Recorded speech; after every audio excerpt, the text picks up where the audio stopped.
Asyhadu an la ilaha illallah wahdahu la syarikalah wa asyhadu anna Muhammadan abduhu wa rasuluhu la nabiyya ba'dah.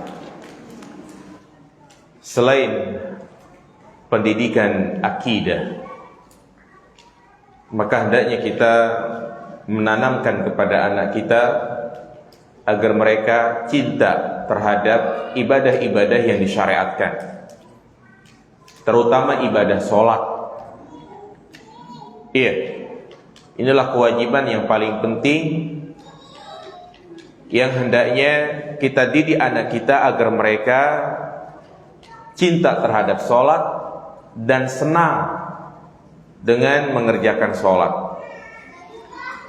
Makanya Rasulullah SAW mengatakan, muru auladakum bis sholat wahum abna'u sab'i sinin wadribuhum 'alaiha wahum abna'u ashrin wa farriqu bainahum fil madaji'. Perintahkanlah anak kalian untuk sholat ketika mereka berumur 7 tahun dan pukullah mereka tatkala mereka berumur 10 tahun dan pisahkanlah di antara mereka di tempat tidurnya. Iya. Jadi hadis ini menunjukkan kepada kita bahwasanya orang yang diperintahkan untuk menyuruh anak sholat bukan siapa-siapa, bukan guru yang ada di sekolah, bukan ustadz yang ada di majlis taklim, bukan kiai yang ada di pondok, tetapi yang Rasulullah suruh untuk menyuruh anak sholat siapa? Orang tua. Allah juga katakan, wa'mur ahlaka bis sholat. Perintahkanlah keluarga kalian untuk sholat dan bersabarlah. Dan memang menyuruh anak untuk sholat itu harus penuh kesabaran. Yang kadang untuk menanamkan kesadaran itu harus dilakukan secara kontinu, terus menerus. Kita merasakan sendiri bagaimana anak kita yang masih usia 8-9 tahun bangun tidur, yang diambil apa? Lego, mainan, tidak langsung sholat. Bener gak jemaah? Iya. Maka disitulah kita suruh lagi, terus ingatkan, nak sholat, nak sholat. Kalimat ini jangan sampai bosan. Nama juga anak-anak, kita juga dulu merasakan seperti ini jemaah. Iya. Bangun tidur kadang dia sibuk dengan mainannya, udah kita ajak tarik. Sebentar. Halo. Iya. Ya udah ya, nanti berangkat dari Polres ya. Nanti Usama suruh pakai jaketnya Aufa aja, itu enggak ada jaket. Ya udah. Iya. Iya. Jadi Rasulullah mengatakan ajari mereka untuk sholat tatkala mereka berumur berapa tahun? 7 tahun. Nah, dan perintah ini bukan mengharuskan, artinya ajakan. Sebelum usia 7 tahun biarkan mereka mau sholat silahkan, mau nggak sholat juga nggak apa-apa. Ya, inilah yang dijadikan patokan oleh para ulama kapan kita memulai mendidik mereka untuk menjalankan syariat-syariat. Misalnya untuk pakai cadar, maka ajarkan tatkala mereka usia berapa tahun nih? 7 tahun. Jangan umur 3 tahun disuruh pakai cadar. Nah, dan juga Nabi mengatakan wa fariqu bainahum fil madaji', pisahkan tempat tidurnya, mau laki perempuan. Jadi satu kamar nggak apa-apa, tapi tempat tidurnya terpisah. Apalagi kalau dia adalah perempuan, maka kalau bisa bikin sekat sendiri. Jangan sampai laki perempuan walaupun dia adalah mahram, tidur satu selimut atau satu ranjang, karena khawatir menimbulkan hal-hal yang tidak diinginkan. Juga ajari mereka agar mereka cinta kepada masjid. Ajak mereka untuk sholat berjamaah di masjid. Bangunkan mereka ketika terdengar azan subuh. Itu sebagai bentuk kasih sayang kita. Kadang kita malah kasihan, dia baru tidur.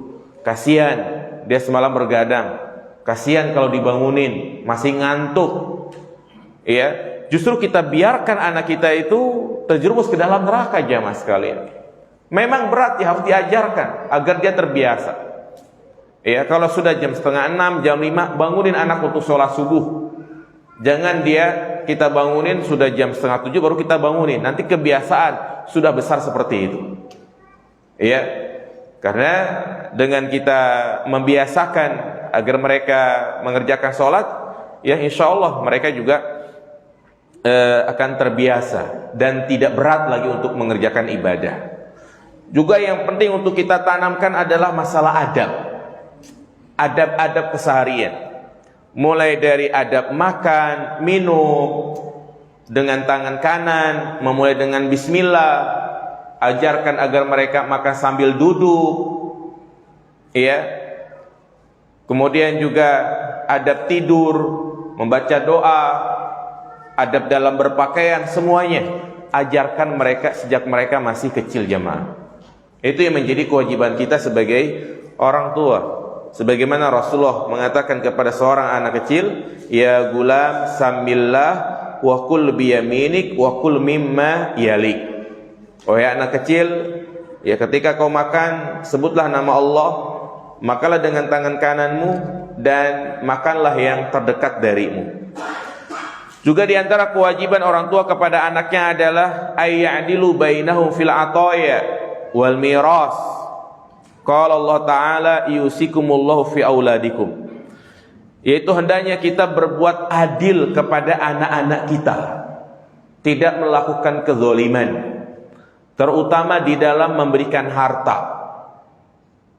Maka pemberian orang tua kepada anak itu ada 3 macam. Yang pertama hadiah atau hibah. Yang kedua wasiat.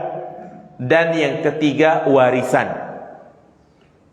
Maka ini memiliki hukum yang berbeda-beda.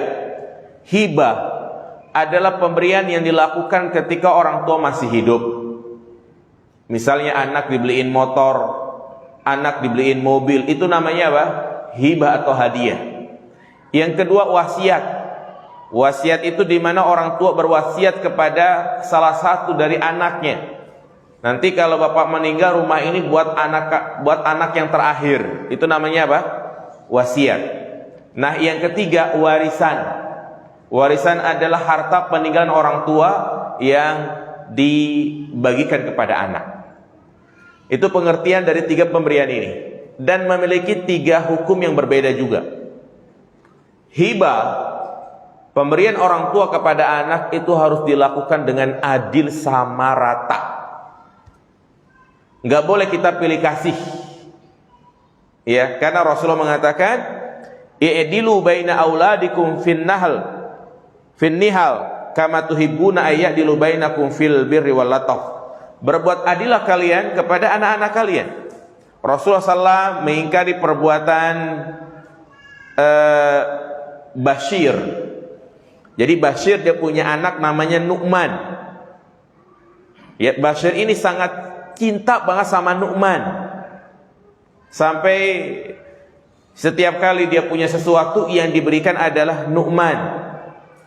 Hingga akhirnya istrinya merasa risih dengan perbuatan Bashir ini. Dia pun mengadu kepada Nabi SAW dan Nabi pun memanggil dia. Nabi mengatakan ittaqullah wa'adilu baina auladikum. Bertakwalah kepada Allah dan berlaku adillah kepada anak-anak kalian. Ya, kalau kita beliin baju semuanya. Kalau kita beliin mainan semuanya. Ya, jangan pilih kasih. Dan tentunya disesuaikan dengan apa yang menjadi maslahat bagi mereka. Ya. Nah, adapun yang kedua tadi apa? Wasiat. Wasiat yang ditujukan kepada anak enggak boleh. Enggak boleh. Nanti kalau bapak meninggal, rumah ini buat anak yang terakhir, tidak boleh. Ini akan menimbulkan kecemburuan. Ya, kenapa? Karena dia juga nanti akan mendapatkan apa? Warisan. Ya, jadi sekali lagi orang tua tidak boleh mewasiatkan kepada anaknya. Walaupun misalnya anak pertama ketika orang tuanya sakit dia yang ngurusin, dia yang biayain ke rumah sakit, maka itu jangan diungkit-ungkit. Ya. Jadi ini akan menimbulkan kecemburuan. Dan yang ketiga adalah warisan. Ini harus dibagikan sesuai dengan aturan syariat. Ada yang dapat asobah, ada yang dapat 1/2, ada yang dapat 2/3. Ya, itu sudah ditentukan oleh Allah Subhanahu wa taala. Itulah hak-hak anak yang wajib untuk kita laksanakan sebagai orang tua, yang kita memohon kepada Allah Subhanahu wa taala agar kita menjadi orang tua yang soleh, orang tua yang bisa mendidik anak-anak kita, dan juga kita memohon kepada Allah Subhanahu wa taala agar anak-anak kita menjadi anak yang soleh, yang menjadi aset kita nanti pada hari kiamat. Dan teruslah ya berlomba-lomba untuk melakukan kebaikan. Dan ingat ya mas kalian, ya, uang yang kita keluarkan untuk keluarga kita, terutama untuk anak kita, maka itu semuanya akan dinilai oleh Allah Subhanahu wa taala. Jangan sampai kita berpikir sayang uang kita keluarkan untuk biaya sekolah, biaya pengajian, biaya untuk makan, minum dan yang lainnya. Semua itu bernilai pahala di sisi Allah Subhanahu wa taala. Ya, karena kita adalah pemimpin dalam keluarga. Kullukum ra'in wa kullukum mas'ulun an ra'iyati. Setiap kalian adalah pemimpin dan akan dimintai pertanggungjawaban oleh Allah Subhanahu wa taala. Baik, ada pertanyaan sampai sini? Ya, nanti insyaallah kita lanjutkan ba'da Ramadan, hakul arham. Hak-hak orang-orang yang memiliki hubungan rahim dengan kita. Ya. Demikian, semoga bermanfaat. Subhanakallahumma bihamdika asyhadu an la ilaha illa anta astaghfiruka wa atubu ilaik. Assalamualaikum warahmatullahi wabarakatuh.